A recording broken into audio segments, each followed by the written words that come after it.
Welcome to Pagan Coffee Talk. Here are your hosts, Oswyn and Lord Night.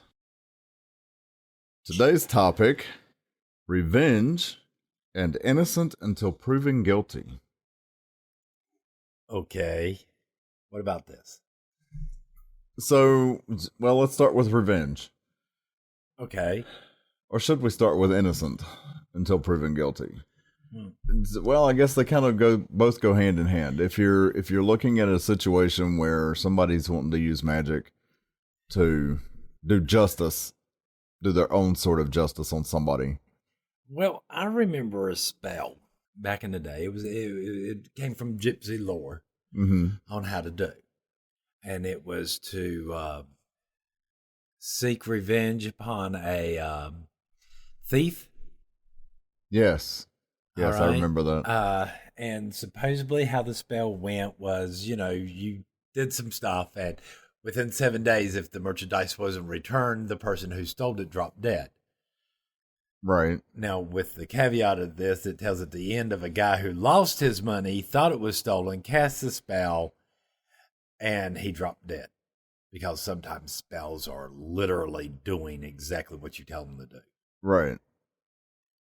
So when you're doing things for revenge, that gets a little dicey because you're never 100% sure. Are you? Well, I would guess not. I mean, I guess that's where it goes to innocent until proven guilty. Don't do anything until you know for absolute certainty, right, that person or persons are guilty. Right. I mean, I like to subscribe to the belief that I'd rather 10 guilty people go free than one innocent person be jailed. Right. I mean, that's just my thoughts on that. I think's a more better society, especially, you're innocent until proven guilty. Right. And some people are going to say, well, you're setting 10 guilty people free. Well, if they're guilty, guess what? They're going to wind up right back in the system. Yeah, but would you rather lock up one innocent person or 10 innocent people just to have that one guilty person in there? Well, no. I mean, you wouldn't want it that way. No, but again, here's where we have a problem when people in craft think about stuff. They never want to flip the script. What about if it was the other way around? Right. That's just like, the whole guilt thing. We got to get people to start thinking that you have to flip the script. You got to think of what the other side was like. I have relatives who live up in the mountains who live by a certain code of conduct. Certainly, yes. All right. And which, if your brother gets killed, yes, it is considered to be whoever in the family is closest in relation for them to go out and seek revenge upon this. And again, we've mentioned this up. This is that whole entire thing of, an eye for an eye and a tooth for a tooth. Everybody winds up blind and toothless. Right. And this has been pagan philosophy for years. Right. And when you look at all our other civilizations, Babylon, Rome, and all this, everything's always, even the British Empire that has some pagan influence there, everybody believes that you're guilty until you're proven innocent. Right. And look where that's got them. And look where in the world that's got them. Most of those empires don't exist anymore. Well, and most of these people also get locked up for long periods of time. So, just like, our judicial system, I don't see how in the world you can have cash bails when technically the person's innocent. Now, I can understand that you want to make sure that these people come to their court dates and stuff like that, but we have the tracking thing. Oh, yeah, and the house arrest bracelets and anklets and all that stuff. Personally, I would rather see that happen to where in the world, low, unviolent crimes, you get a thing on there, around your wrist and go on. But I mean, I can also sit there and understand when they're sitting there in front of the judge going, well, here's the video tape of him killing the clerk in the store and blah, blah, blah. Do you really just want to put a bracelet on him and send him out? No, let's put him in jail until time for his trial. Right. And again, just like the people that you let go with the tracking bracelets, if they don't show up, you activate them, you go, you pick them up. Right. You also put the tamper thing in there. You bring them back and go, okay, you didn't show up, so we're going to put you in jail, and your case is first up tomorrow. Right. You're going if you like it or not, because we have to prove that you're not guilty.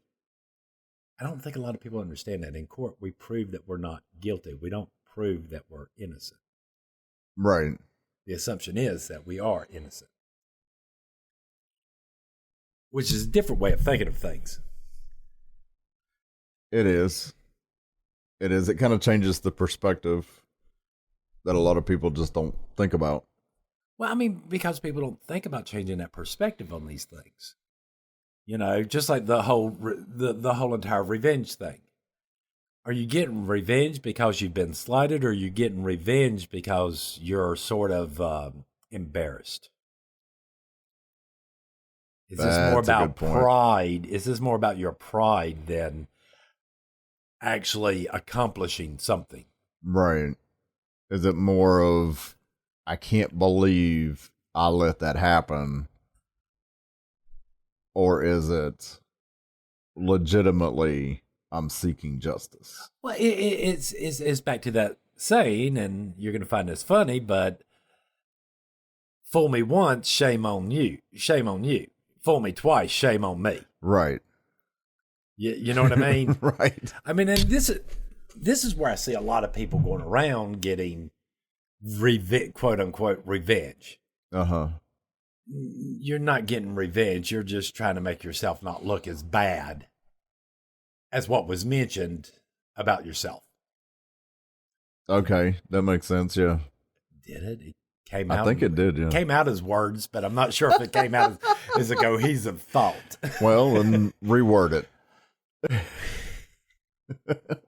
Well, I mean, again, I mean, are you seeking revenge to regain your pride or your luster or your standing, or are you doing this to actually get justice?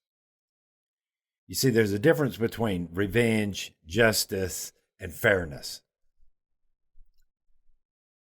All right? A lot of people don't realize that, but yeah, there is. All right. Revenge is going out to do something because you feel like somebody wronged you. Doesn't matter if it's true or not. Doesn't matter if it's real or not. Right. This is what revenge is. Right. It's just flat out, you did this, I'm getting back at you.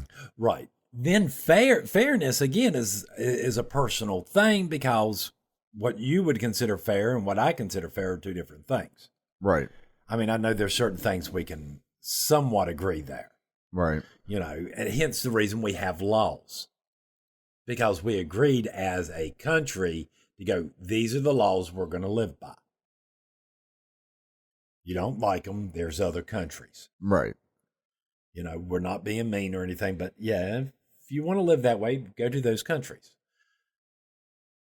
You know, just like, you know, in the States, if you want to live in a state more liberal and stuff like that, move to that state. If you want to live somewhere that's a little bit more conservative, move to those states. If you want to live somewhere that's a little bit more middle of the road, like me, go there. Right. What's wrong with this? Why do we assume that all the cultures in the United States have to be exactly the same?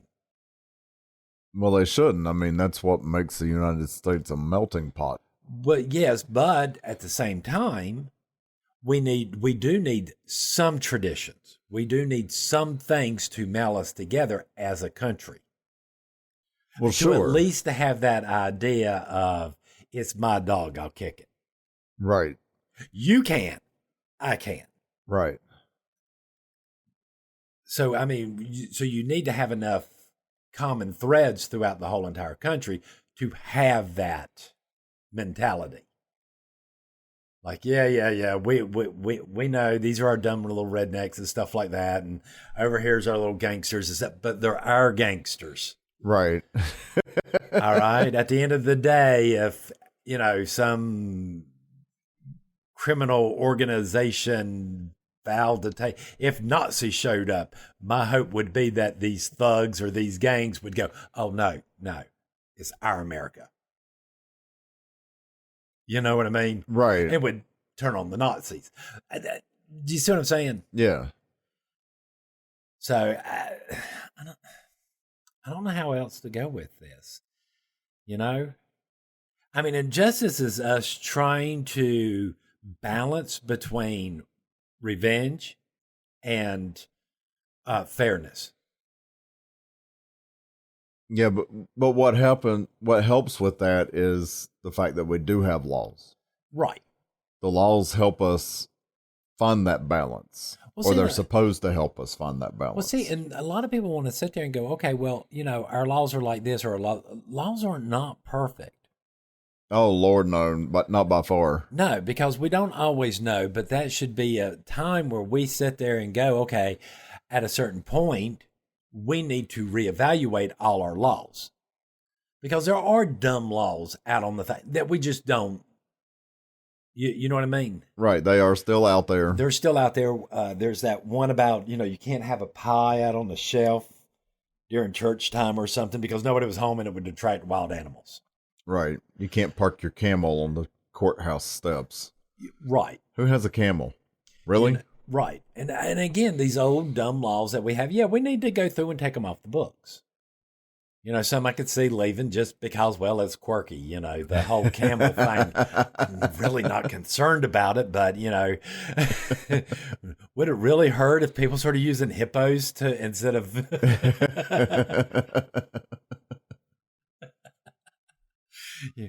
Can we tame rhinos to ride them like horses, like they did in Black Panther? Can we? Oh, that would be so cool. I mean, at what extent can we do some of this stuff? Right. But you have to be very careful when it comes to revenge and getting people to understand there is a difference there. Justice would be the better way. That way the person gets some punishment. There should always be some punishment, no matter what. All right. So what would your advice be as to how can you make sure that that's what you're doing, that what you're doing is the right thing, that it's not just you're doing it out of spite? By listening to all sides without criticism. All right. I mean, it's like sitting there and putting a man who beats his wife in jail. Yes, I think he ought to go to jail because assault is bad. Right. All right. And that's exactly what in the world he done. Now, if she decides to take him back, we might not see this as very justified or whatever, but where's our place to actually say something? I mean, it is her decision. And then when she does get the crap beat out of her again, how much sympathy should we have for her? We've already expended resources and stuff to get her out of this situation again, and she walked right back into it. Right. Do you see what I'm saying? I mean, this could be any situation where you see people doing that. I mean, don't get me wrong. I understand that people have alcoholism and drug problems and stuff like that. Right. And they need help getting these over. And there is a chance of relapse. I've tried to quit smoking enough times. Trust me, I understand that. I know it's not quite like doing drugs or right, the hardcore drugs and, drinking like what they're doing. But if I'm only experiencing a small part of what it's like to resist that, I'd hate to think what these people have to go through. Oh, absolutely. It's tolerance of one's own soul, one's own mind. What in the world you're going to be able to live with yourself at the end of it? And I know a lot of times you see them in the movies and this stuff. Could you really do it? Your family was killed by a drunk driver and you want revenge. Right. And I hate to ask this, but is revenge really going out and ending this guy's life, or would revenge be better? No, I'd rather you sit in prison and be reminded every 15 minutes. Well, You they killed these, my kid and my wife or whatever. they do say revenge is a dish best served cold. So, I think it goes back to that whole. Well, it goes back to the judging judgments episode that we had, where you really need to examine all sides. You need to take some time away from the situation. Maybe meditate on it. Bring yourself to a calmer state of mind before you go out and make rash decisions. Right? Right. I mean, because I'm sorry, therapists have told us forever, you get upset about something or something happens, count to 10 before reacting? Right. Well, and the reason for that is because your emotions react faster than your conscious mind can process. God, ain't that the truth?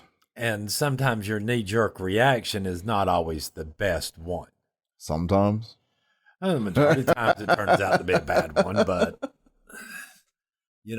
people are weird and they do weird things. Yeah, and that applies to us as well, so, Let's talk about witch mills. Oh, okay. What's a witch mill?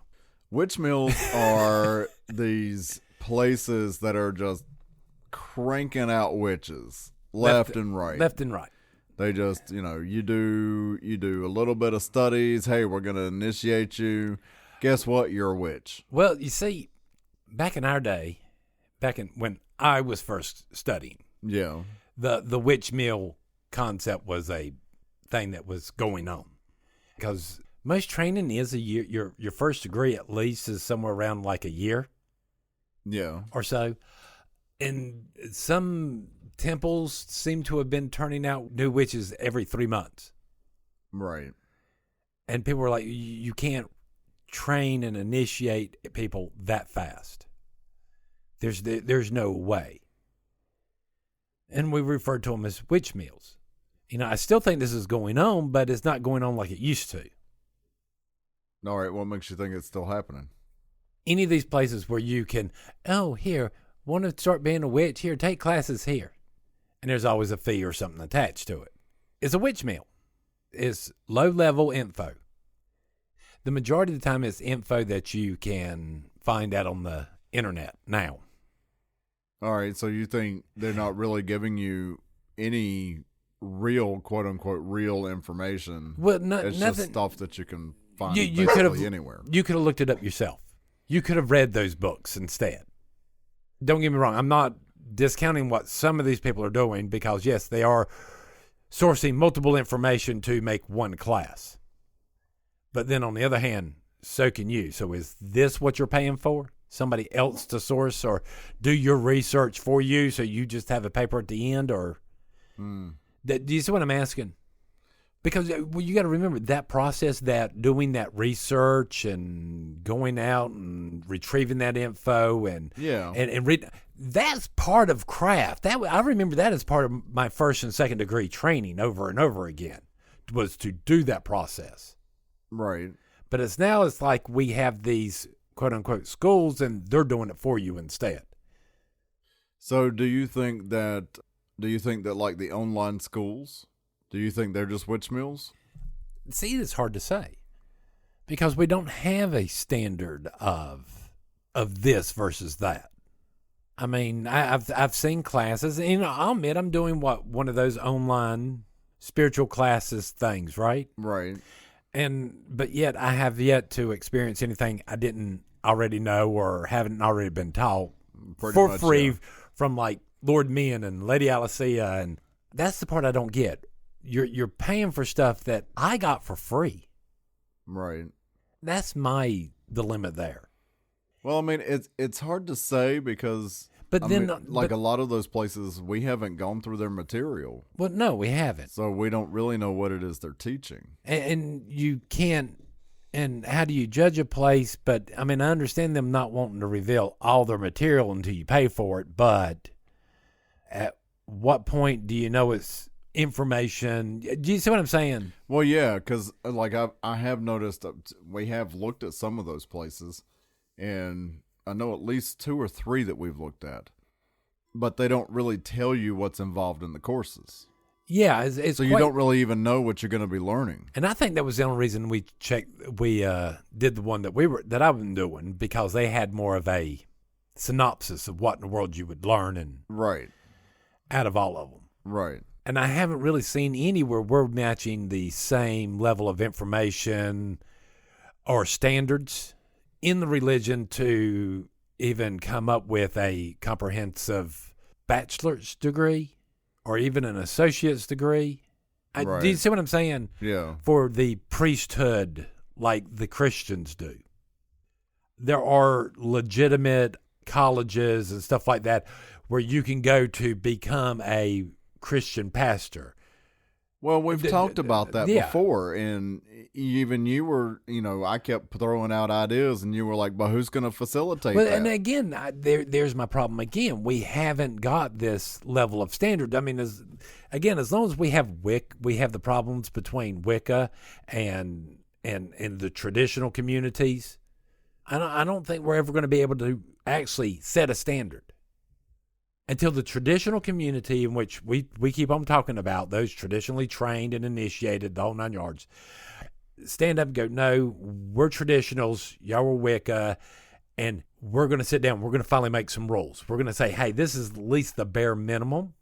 So we have educated people, priests and priestesses out there knowing what they're doing. But there has to be a moment in the community at large where we galvanize together to go, okay, no, this is what we need. And not just some cockeyed bullshit that's the new wave. All right. Yeah, but I can see where that's going to be an issue. All right. I mean, like right now, you got all these people that, I have never, for as long as we've done this, I've never known the Norths to be so popular, but now. Yeah, Norse paganism is on the rise. Right. And how long until all of a sudden it's Cherokee again or whatever, or the next fad to come along? Right. I mean, I hate to be this way. There are people out there, they are drifting, and I see them drifting.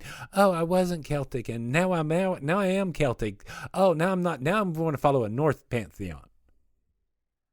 While at the same time still falling under that title of Wicca, and not being a part of a initiated tradition of Nordic traditions. Right. And that would fall into that category of what we refer to as that traditional witchcraft. Until we can, as a community, sit down and actually have these conversations.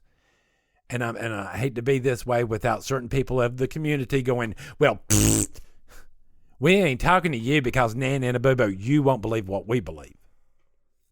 Well, yeah, and it's hard enough to get, like, I know in some communities, in some areas, it's hard enough to get people to even come together for like a pagan fest or a pagan pride event or anything like that. Jay Woodwolf, he's talks about it all the time in his area. You can't get people to come together.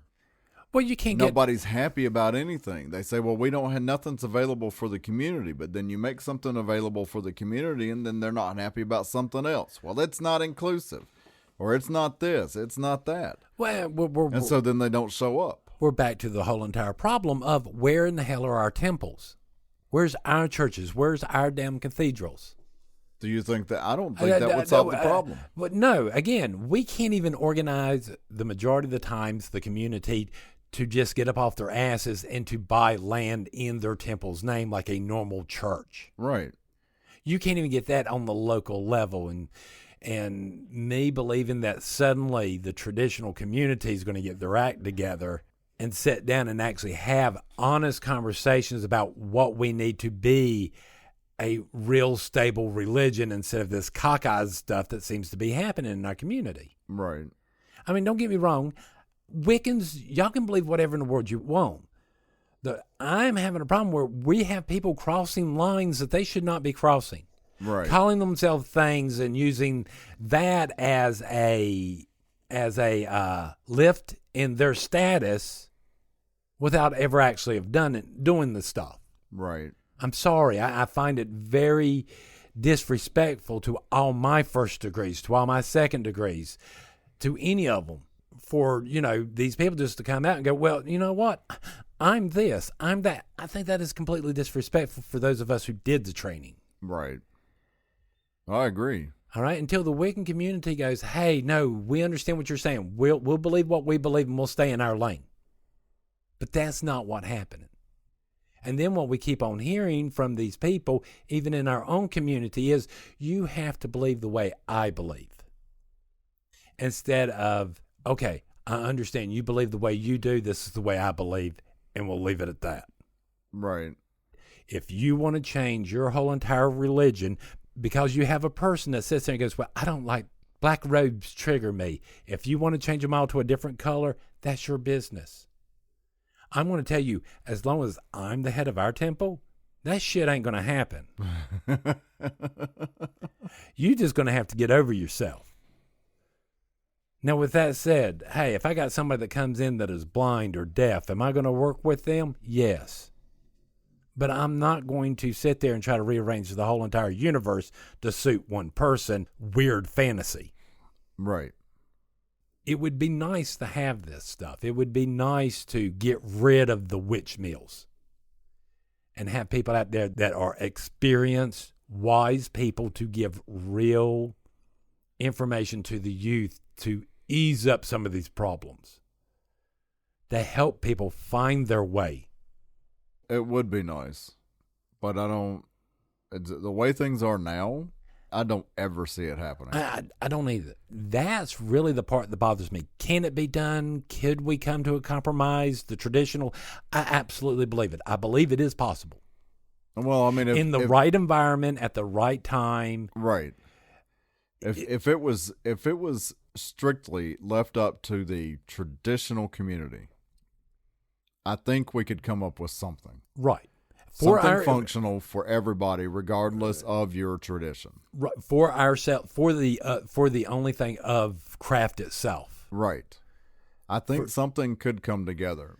The problem is going to come when you involve all the solitaries, all the eclectic witches, all of those who are calling themselves Wicca now. All of these people, they have their own ideas, and that's great. Right.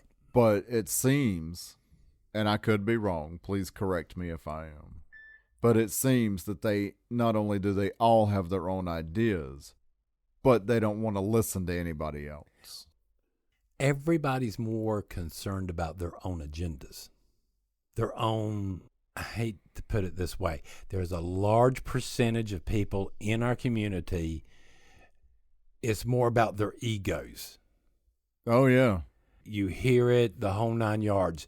You go to listen to their channel and their message, and it sounds more like an infomercial. Yeah. I've had more than one student say the following. They sat down and have a student with them. They felt more like they were at one of those Tupperware parties than they were at right. a religious event. I have a problem with this, and especially when it's starting to be multiple people, multiple students telling me the same thing. Yeah. Oh, yeah, I went there for this full moon, but it felt more like, a Tupperware party. Everybody was just trying to sell me stuff. Right. That's not what we're about. No, it's not. We're supposed to be about that spiritual connection, that celebration that we should want or crave or even be addicted to wanting to do ritual. Right. The process makes us better. That energy makes us better people, even if you're just there. Well, and I think that's part of the problem is that a lot of people don't realize that. No, you still just like have, you said, they've all got their own agendas, and there's no common ground anymore. Well, we saw them at the gathers and stuff. When we'd go to a gather, Lord Men sat there and goes, no, this is their only spiritual connection. Oh, is yeah. this gather. Yeah. The rest of the year, they don't do nothing else. They don't think about this until this gather, and they come here, and this is their only spiritual connection. Right. And you see these people, they're not used to this, and they're look like, like they're stoned out of their minds in the middle of a circle all of a sudden. And I still see it happening today. I mean, we've been to a few gatherings over the past few years, and I'm amazed at how often you still see the same thing. Yeah. I mean, it's like these people have no other contact, and I'm like, how do you not have contact? Well, or you go to these things and it's either all you have are shops and classes. You never have that coffee shop area, somebody sitting there trying just to keep a weird conversation, a conversation going. Right. Well, not necessarily a weird conversation, but some of them are. But some of them are. But just that place where everybody's chatting, being friendly, learning each other. Right, getting to know other people. Getting to know other people. That's what these gatherings are supposed to be about. Right, not just going to a class and seeing the looks on other people's faces and realizing, oh, I'm not alone in this. But it's actually getting to sit down and talk to people. To actually have a conversation, a connection with someone. Right, start interacting with people from the community. Again, I don't like the Skyping. Oh yeah, Skype, Zoom. Skype. I understand the need for it, and we've used it like with Lady Koromu. Right. And I don't mind using it under those circumstances. And I completely understand it, but to do it on a regular basis and never have that one-on-one contact, I don't see how some of these people do it. It does lack. It does. I video chat with people on Discord. I mean, while it is good to see that other person and you can see their facial expressions, their hand gestures, you don't see the whole picture. And, is this that we're attuned or subconsciously because it's a picture on a screen that we don't think of it as a real person? I think some people might. Because of all our years of watching TV, of watching these people, that when we sit down and we do this on Skype, our mind actually subconsciously shifts into this mode. That you're watching TV. This ain't a real person. This is a character. Oh, that's interesting. And that's what in the world our problem is with this doing it, and why some of the younger kids don't have this problem because they never had that programming. Yeah, but that might be a problem you have with it, but I don't think it's anything. I see where you're coming from. I just think it was an interesting, It is an interesting thought. I don't think it's an issue that I have. The issue that I have is it's not like you and I sitting here having a conversation. No. Not only can I feed off of your gestures and your facial cues and things like that, but I'm also feeding off of your energy. I can feel you in this room. You know what I mean? Right. There's a difference when you're one-on-one with somebody. Right. Versus a video chat. Video chat. It lacks that connection. I mean, it's great that we have that because it really does make phone conversations completely different. Right. But it's still not the same. For some reason, I really like the shows where they're doing it in real life, where they're there. Yeah. All right, because again, you always have that one problem. Is there a lag? Yeah. And sometimes there is.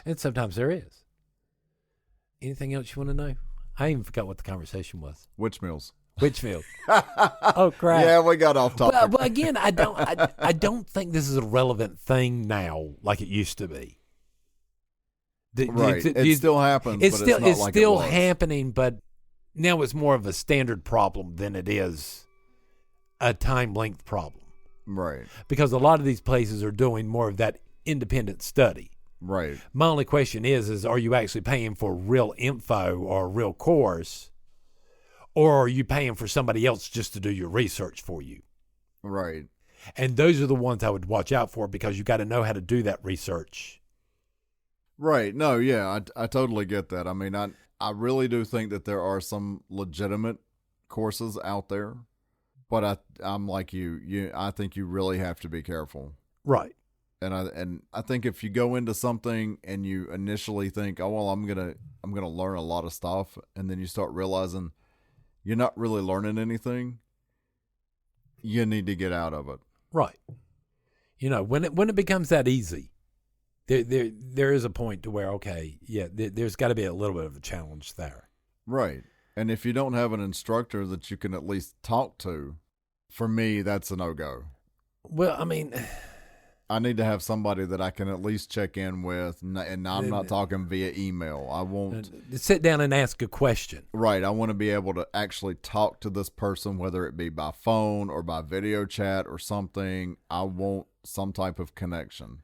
Right, because I remember being in class and having some electronics questions, and I would not think of how in the world I would have been able to suggest what I was suggesting to the teacher on some of these questions without being there and being able to demonstrate or point or to to use the environment to kind of explain so he was on the same page as me. Right. And it took him a couple of days, because it was actually a couple of days later he actually walked up and he's like, "Oh crap! I finally get it. I know what you're trying to say." Right. So yeah, I think that's an important part of if you're going to do an online course. Whether we're talking pagan classes or college courses or anything, if you're doing something online, you need to have, in my opinion, you need to have some type of connection. You need to have a way to be able to actually talk to your instructor. To physically be in the same room. That would be optimal. I mean, where you actually have it, But I'm just saying, if it's because it'd be nice if these online classes actually said you had to at least spend like an hour with your teacher. Okay, but even then, it's got to be local, right? But that's my point. But then you're running into all these other issues. But I'm just saying, if you're like a University of Arizona, I can take classes from them. Well, yeah, I mean, I hate to be this way, But I would also have access to an instructor that I could speak with. I still don't understand why in the world college is so expensive with as easy and accessible it is now, to where technically, because the limit going to a class was the size of the class. Yes. In virtual classes, you don't have that issue. Well, I mean, to a certain extent. I guess in some ways you still do, but I don't know. It's just, my point is that if you're going to do an online class, I think you need to have access to an instructor. Right. You need that one-on-one time. Right. I guess I'm out of coffee. Thanks for listening. Join us next week for another episode. Pagan Coffee Talk is brought to you by Life Temple and Seminary. Please visit us at lifetempleseminary.org for more information, as well as links to our social media: Facebook, Discord, Twitter, YouTube, and Reddit. We travel down this trodden path, a maze of stone and mire. Just hold my hand as we pass by a sea of blazing pyres. And so it is the end of our days, so walk with me till morning breaks. And so it is the end of our days, so walk with me till morning